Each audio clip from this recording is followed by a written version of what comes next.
Hey guys, how are you? Today we are going to actually look at something very different but very essential for a business owner. We are going to see something about financial instruments. It's a pretty deep subject and it is pertaining to section of business owners, but still, this is something which is very important. In the days of modern management of business, financial instruments come as a very handy tool for business owners to continue their businesses. This acts like a guarantee for some, and this acts like a instrument which facilitates easier transaction for some people. Let us probably bring some kind of a focus into the subject. There are a variety of financial instruments, but in this case, I'm going to talk only specifically about standby letter of credit, SBLCs. Okay, and the equivalent version called bank guarantees.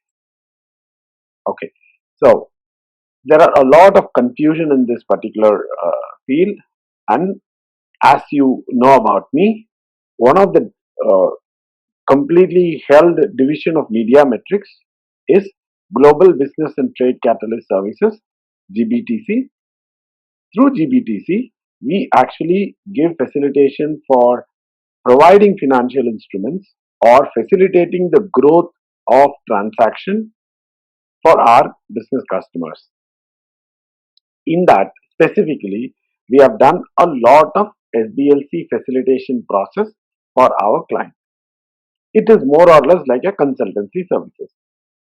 So with that experience, I would like to explain to you guys what is SBLC, who are all the people involved in SBLC, what are all the things that has to be taken care during the process of SBLC, how the SBLC process actually happens, what are all the timelines which are involved, who is eligible, who is actually not eligible. So these are the main things which we are going to see. And as and when it needs some pictographic representation, you can actually see in the screen that the pictures appear so that it becomes very easy for you to understand. When it comes to SBLC, let us see the starting of it. Who actually comes and seek standby letter of credit? As far as standby letter of credit, as the name indicates, it is one of the forms of letters of credit. So, as you might have already known, or I will explain it to you right now. Letter of credit is basically a paper which stands as a guarantee of payment of the buyer to the seller through the financial institution, which is the bank. Let us take how it operates. So, there is a buyer and there is a seller. The seller is selling the goods to the buyer. The seller is telling the buyer saying that I need some kind of a assurance that once my product reaches your place, I need your payment. I don't want default. So how the buyer is actually going to facilitate that? Through the process of letters of credit, bank guarantees, and there are various forms of various forms of letters of credit which can be used. One of it is SBLC. The time duration of SBLC is 1 year and 1 day, which is 366 days. Do not ask me what exactly is the reason behind this 366 days. It is a nomenclature, so everybody follows 1 year, 1 day. We also follow 1 year and 1 day. Who gives that SBL? Generally, it's a straightforward logic. Who can give a guy, somebody who is actually having money definitely can provide this. Okay, two three forms of people who are directly. One is the direct banker who extends the facilitation of SBLC to their own client.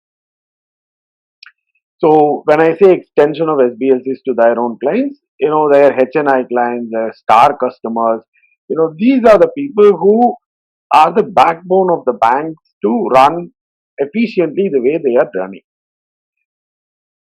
In that process, so this is one of the things they extend as a additional supply, additional services for the client. Who else? A wealthy individual. Let's say if somebody is actually having a lot of money, a lot of credit. Okay, when we are talking about lot of credit, what happens is either the credit is in either the credit can be given directly to them, or the credit can be given to the bank, and in the bank can extend the credit towards the supplier. So the bankers can actually extend the credit to their customer. So there are two banks which are involved. One is the bank from the issuer side, and other is the bank from the receiver side. So there are two words now. One is called issuer, another is called receiver. Who are the issuers? Issuers are the people, are the person or entity or a bank which facilitates this paper. And receiver, as the name suggests, they use this particular paper and then they submit it and then they take loan from their bank. What are all the basic things that are required when it comes to approaching for a standby letter of credit? When it comes to standby letter of credit, one of the things which generally people ask is called Customer Information Sheet or CIS. CIS is nothing, it's just a basic company profile things which is going to say like the name of the customer, um, which bank they are having an account, what is the limit they have, how much is that they want, things like that, and the bank credit limit. There are two types. One is the bank actually gives a comfort letter, which is basically called as BCL. BCL stands for Bank Comfort Letter, or there is a self declaration by the customer in the letter pad, letterhead, saying that this is my CIS and this is the bank in which I have the required limits, and I am eligible for taking SBLC in this particular bank for this particular amount. So, what is the next process? This particular documentation, along with the other conditions, they call it as DOA, which is deed of agreement. Along with DOA, these informations are submitted to the issuer. What does the issuer do? The issuer takes all these information into perspective and he then issues an offer letter. And in that offer letter, all the details about the project will be mentioned. In case, let us say, SBLCs are procured for the purpose of, let's say, import. We'll take an example that somebody is importing, let's say, one ship load of say sand from, let's say, from US to Singapore. So the starting point is US, the destination point is Singapore, and the recipient is in Singapore. So the recipient actually takes a SDLC and provides it to the sender, which is in US, and he mentions saying that this is the total quantity of the sand which is going to come. What is the type of it? What is the business corresponding specification for that? Which is the shipping company which is doing it? What is the duration of it? And which is the ship of origin? Which is the port of origin? Which is the port of destination? How much is the total? So all those documents are compiled and then given to the issuer. And once the issuer gets all those documents, they actually give it to their bank,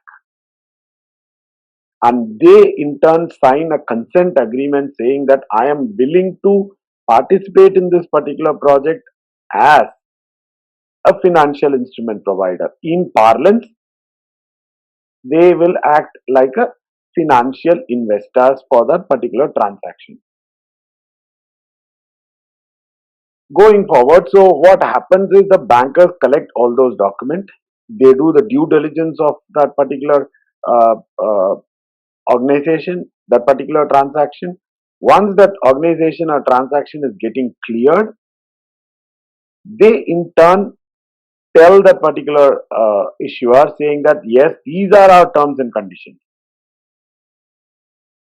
So the issuer takes their banker's terms and conditions, they in turn add their profit to it, and then they create what is called as a term sheet or an offer letter. So the term sheet and offer letter, there is one at another stage which is earlier to this, but not many companies actually do it. But we from GBTC, we definitely do that, which is called as a pre-offer stage. So during the pre-offer, what happens is, the terms and conditions, everything will be put across in the letter pad of, in this case, letter pad of GBTC, and it will be given to the customer. And the customer in turn agrees and also signs some kind of an MOU with GBTC saying that, okay, fine, I'm willing to go ahead in this transaction. Why don't you give me a direct access to the issuer so that we are willing to sign the final investor agreement. So in this case, what happens? The issuer gets an additional protection layer through GBTC, that both the parties are brought in discussion and a proper communication channel has been established, and the discussion has been facilitated to a situation where both parties understand what they are getting into. In that way, nobody can actually back off after this particular stage. Next step. Once the pre-offer is done, now coming back again, the term sheet or the offer letter is getting generated. So once the offer letter or a term sheet is getting generated, what happens? Almost the issuer side is getting ready, and this is the percentage of charges which is being levied for this particular period, for this timeline, for this particular transaction. All those are fixed. Who is the recipient is fixed, which bank is fixed, which from which bank it is getting issued is fixed. So everything is in parlance. So the offer letter is getting generated. It comes to the receiver side. So what the receiver has to do right now? He has to take this particular offer, go to his bank. He has to speak to his banker. Obviously, he would have spoken to the banker first itself, because that's how the bankers gave them a nod, gave them the BCL, the bank comfort letter. So the issuer is going to go, the receiver is going to go and give this particular paper to the banker. The bankers are going to do couple of things. One is the receiving bank will actually do the due diligence of the issuer or the issuing bank, the credibility of the paper, the viability of the transaction. They are also going to do they are also going to do a thorough due diligence whether this is not being done just to showcase something. There is no money laundering involved in it. There is no some kind of unethical happening in this. Once all that is being considered, once all that is being verified, and once everything is properly checked, the bankers are going to say that yes, we are ready. So there are a lot of SWIFT method which is being projected. Generally, what happens, there is a lot of numbers which are thrown in the discussion. They call it 799, 103, 760, and all those things. Okay. For a very clear understanding, we are going to stick only to one number which is called MT760. Remember this name called 760, number called 760. 760 is actually issuance. I'm not going to talk about 101, or I'm not going to talk about 103, I'm not going to talk about 799, nothing. Those are all there. I'm not denying it. But for the purpose of clarity of communication, I'm going to ignore those things. So let's say all the papers are being given, and now the issuer is ready for sending the paper to the receiver. How are they going to do it? They use the SWIFT channel. So the issuing bank sends the 760 to the receiving bank, which is a confirmation saying that the paper is being sent to the receiving bank. Once it is being received, the banker acknowledges the reception of the SWIFT. And once the acknowledgement is done, it is deemed assumed that the transaction has been completed for the first level, which is basically the transfer of the paper. Once that is over, this 760 is being taken and they are in turn converted into a pledge instrument or pledge document, and the project loan for the receiver is getting started. The processing of that particular project loan is getting started. So in that way, this 760 is being considered as a collateral. Not 760, this financial instrument is considered as a collateral. Then comes the part called monetizing. As the name suggests, monetizing is basically taking those paper as a pledge and then converting that into a project loan, or converting that into a transaction loan, and it is being facilitated back to the receiver.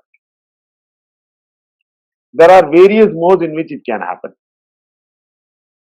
Those are, they can be used only as a collateral, they can be used only as a performance guarantee, they can be used as collateral for derivation of loan, they can be used as collateral not exactly for the loan but for other purposes for that particular client, then monetizing it into physical cash, physical amount. Or fourth is the normal purpose, where they just monetize it, take that particular money, and then they in turn engage in that particular trade. It can be a project, it can be anything. It can be a real estate project, it can be a shipping project, it can be R&D. Anything is fine as long as it is well stipulated and the documents exactly say what that project is all about, and both the bankers agreed that yes, this project is qualified in this particular activity, and there is no deviation at all, not even a 0.1% deviation at all from the agreement which is being signed. Okay, so what happens after monetizing happens? Within a matter of agreed period, which will be mentioned in the DOA, which the client has already signed, the receiver has to pay back the issuer the charges, the service charges, which they have already agreed that they will pay. There is a standard clause that some generally non-European issuers, they say that it has to be done within 15 days from the monetizing period. European people actually say 21 days. Generally from Middle East, it is being said that even including Singapore. Singapore issuers generally give shorter period, which is like after monetizing, you will have to send within 5 or 7 working days. The charges have to be sent. So there, the variation of the timeline is there, but the process is the same. So once the charges are being sent back, this 1 year and 1 day period of SBLC issuance is concluded, which means that it is available at the disposal of the receiver for the period of 366 days. They can do any number of transactions during that period, just like your 90-day LC or a 180-day LC. So it looks pretty simple. But if you look at the actual usage of SBLCs, actual procurement of SBLCs, it is a very, very complex process. There is a lot of work involved in this. The documentation procedure for SBLCs are very, very high. The due diligence clearance procedures are very high. Not everybody actually gets the chance to directly coordinate with issuers. As far as GBTC is concerned, we are very fortunate. We work with a lot of issuers directly, lot of financial consulting companies directly, lot of trade financing companies directly, all across the world. And through that experience, we have facilitated or we have advised on such transactions almost in varied time zones. Many projects in Asia, many projects in Europe, Middle East and North American region, MENA region also we have done projects. So based on that experience is exactly what I have simplified what the SBLC process is all about. There, just like any other field, just like any other transaction, there are a lot of bad elements in handling this SBLC process also. There are a lot of consultants who actually cheat the customers using the SBLC process. But it is not an exception. Every field has good people and bad people. So this field also has good people and bad people. So it is basically buyer beware. So it is in the responsibility of the buyer to make sure all the proper due diligence are carried through and they come and do the transaction for a very ethical and legal purpose. Finally, I want to tell few personal suggestions for that. Who can go for this SBLC?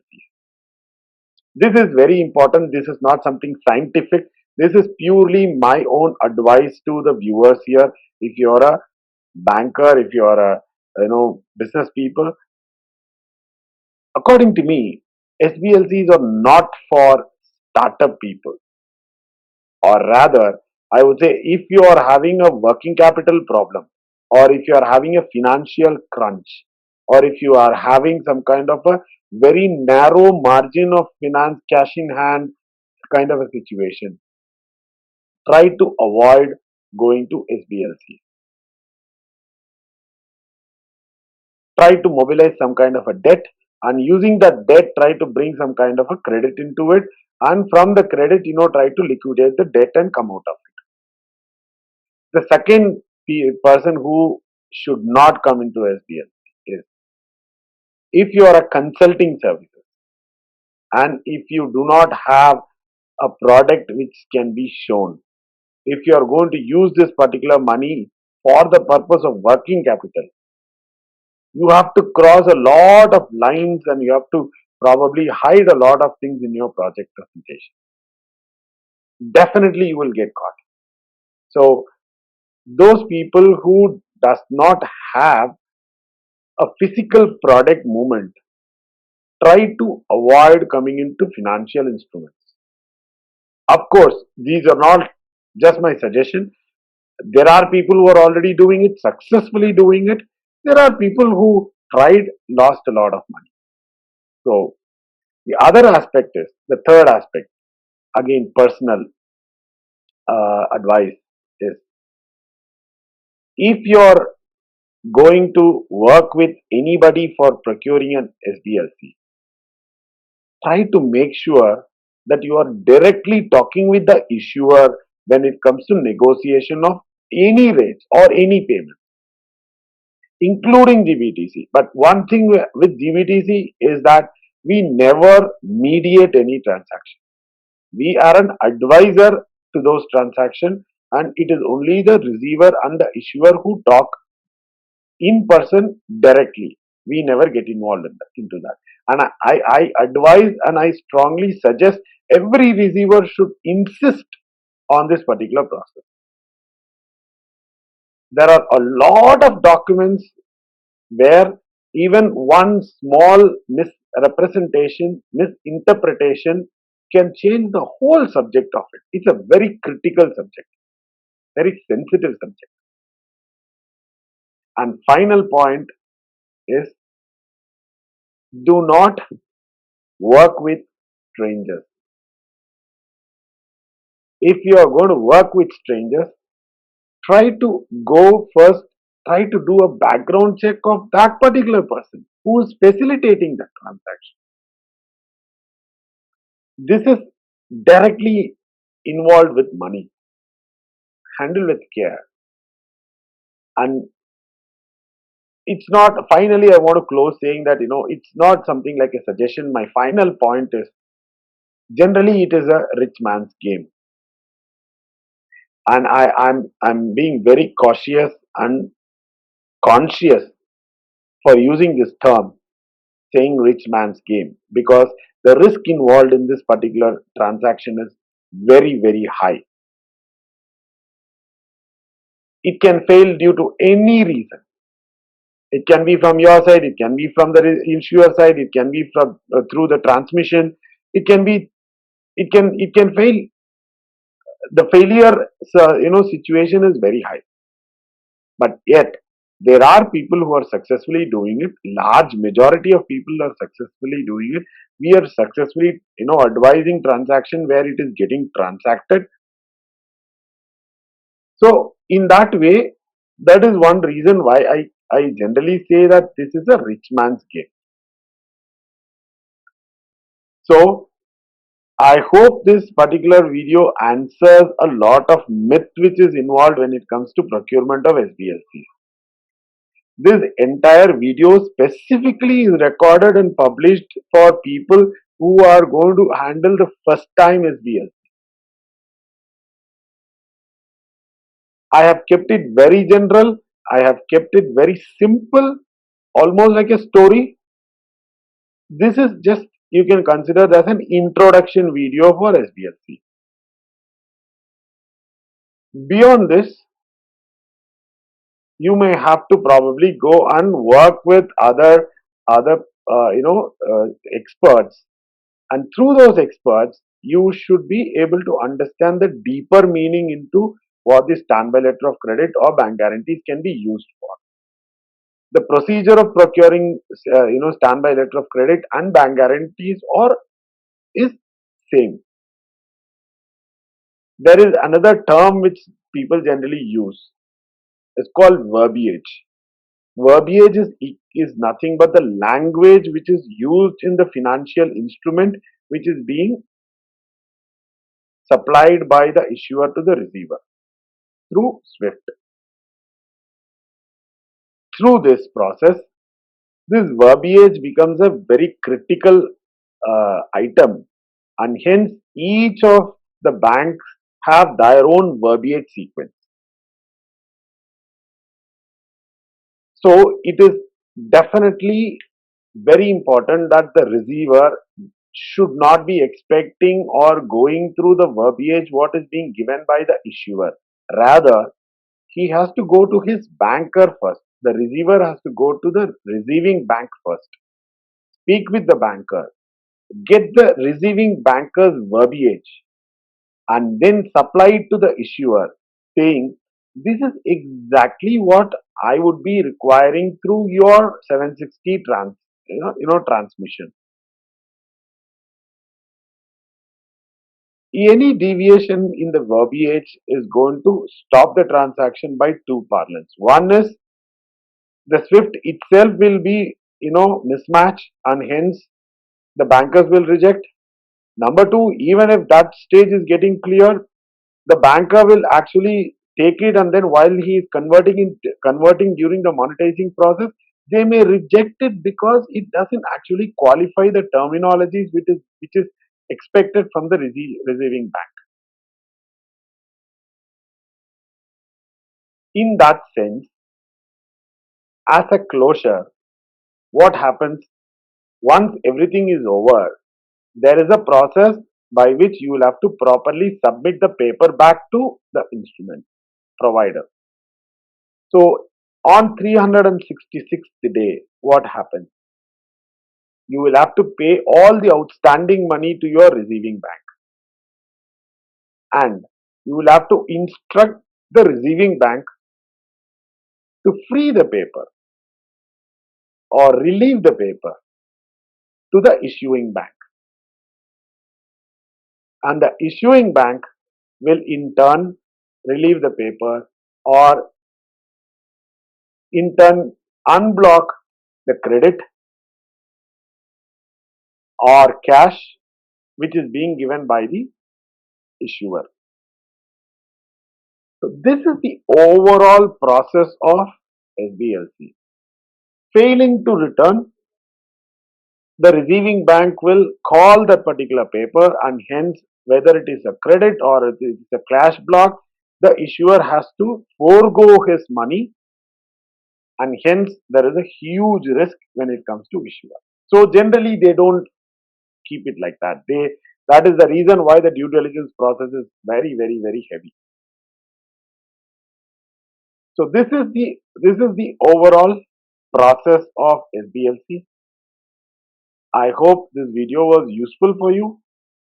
I hope you liked this video. I hope you like all the videos that I'm presenting in my channel, Business Talk with Satish Sampat. This is specifically taken, each subjects are specifically taken so that it becomes a useful video for your day-to-day business activity. I hope this video is very informative for you. I hope you like this video. If you like this video, please spread it to all your friends. Make your friends to come to the channel, have a look at our videos. If they like it, ask them to subscribe it. Tell us your views, write to us. My email ID and our WhatsApp number is given in the description. Write to us. I will meet you in my next video. Be happy, stay safe. Thank you very much.